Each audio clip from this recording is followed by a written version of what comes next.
I'm Carissa Thompson, and I want to welcome you to Denison. We're excited to bring to you this new format highlighting the inner workings of our community, and we're calling it Let's Talk Denison. Our guest today is Denison Police Chief Mike Gudgel. We'll hear all about what's been happening his first year on the job, and he'll be addressing what's happening on the national level regarding policing and what steps Denison is taking for our future. So welcome to the first of many Let's Talk Denison.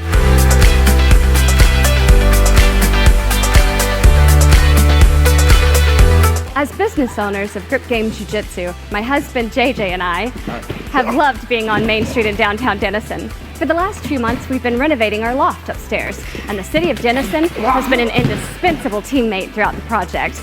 We're proud to be a part of this community as Denison moves forward.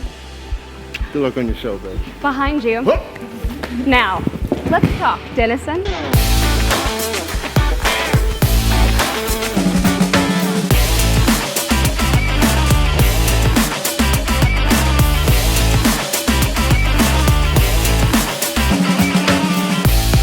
Welcome to the premiere of Let's Talk Denison. Today's guest is Denison Police Chief Mike Gudgel.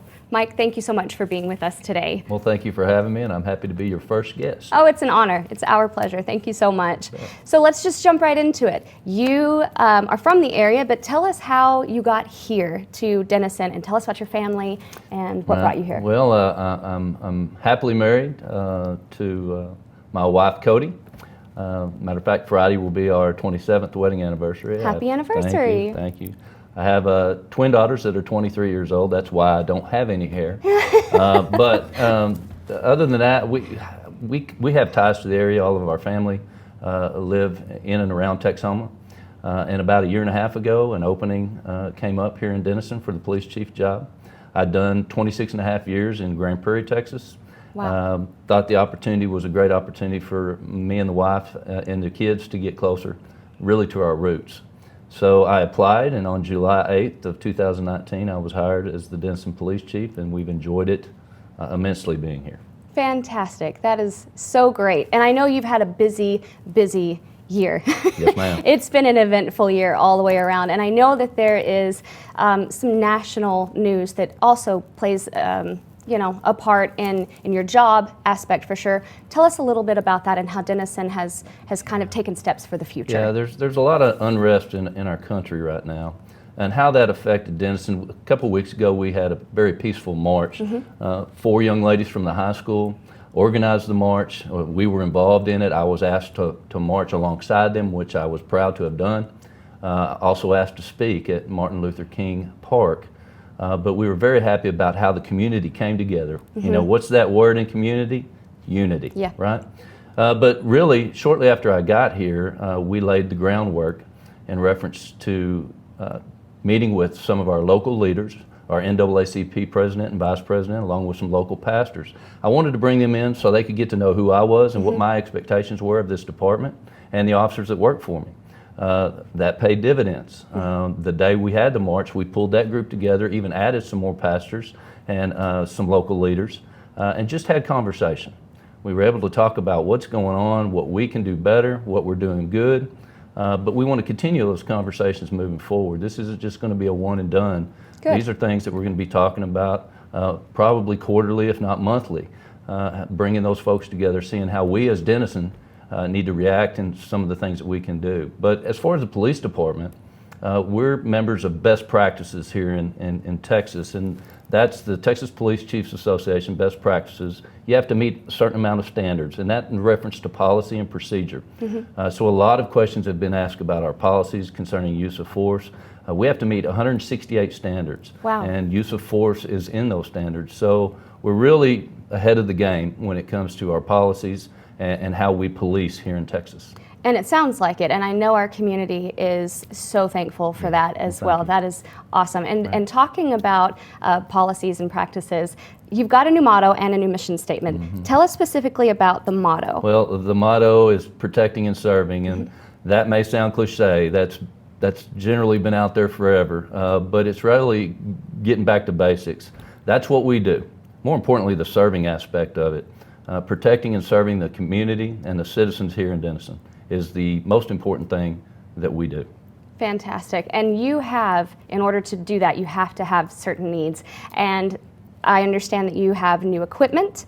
I want to talk about a little bit of that. You've got the stuff that you always had, the K9 unit and Right. the dive team stuff. Right. But tell us about the new things that you have. Well, you know, shortly after I arrived, we got new uniforms. There was some different options as far as uniforms when I got here, but I've never played on a team that wore a different uniform. So we got all the same uniforms. We're getting new badges. Those are on order. COVID-19 didn't help us when ordering equipment, so I can only imagine. That's kind of hurt us a little bit, but they're coming. And a lot of the other things. We've got new bikes that we were able to acquire, and we've got a lot of parks here in Denison and the new Yeah. Katy Trail coming in. So we're going to have some bike officers patrolling those areas. You have lots of new things that you're rolling out. Tell us a little about some of the programs you're most excited for. Well, we've actually had a whole lot of programs that we've put in place over the past year and looking to put some more as we move forward. Some of the things we have now is our medicine disposal program, where citizens can come to the police department and dispose of medication that has expired. We also have our online reporting program. We were going to roll this out a little later, but due to COVID-19, we thought it was a great time to roll that out, where our citizens could actually report certain offenses online. So that was nice to have. Our Citizens on Patrol. That's a program we again have had to put on hold because of COVID-19, but I'm so excited that when we get past this, we're going to make it bigger and better. And it gives our citizens an opportunity to really kind of look and see what we as police officers do on a daily basis, which right now, what better time to have that going on. Correct. You know, some of the other programs that we have, Unidos, which is a program, an outreach program for our Hispanic population, where we can meet with them and help them guide through getting a driver's license, all that kind of information. Very nice. That's a very popular program. You know, for the future, we're really looking at maybe the senior safety program. What I see in that is us being able to have a key. Should first responders need to get in the house, we could have a program to have a key available for them to be able to do that. What a good idea. Our community camera program, that would be a mapping system voluntarily. If you wanted to be part of this program, if you had video and there was a crime close to your location, you would give the officers permission to contact you and to see if you had video of maybe a criminal offense taking place. So the future's bright here in Denison. Sounds like it. We're really excited to get into this next year and see what we can do moving forward. And we really appreciate our citizens and everybody, all the support we've garnered here lately. Excellent, and we appreciate you. And again, thank you so much for being here today and for telling us about the future for Denison and kind of keeping us informed and in the loop. That's the whole goal here. It's been my pleasure. Thank you very much. Thank you again so much, Chief Gudgel. You bet. So that was today's episode. Thank you so much for taking time out of your day to spend some of it with us. If you have more questions or you want more information, simply go to our website at www.cityofdenison.com. Also, it's crucial that you like our Facebook page. There's going to be so many updates on that. So go to Facebook, find City of Denison, like it, and while you're at it, head on over to YouTube, subscribe to our YouTube channel, and you'll be in the loop from now on. Until next time, that was today's Let's Talk Denison.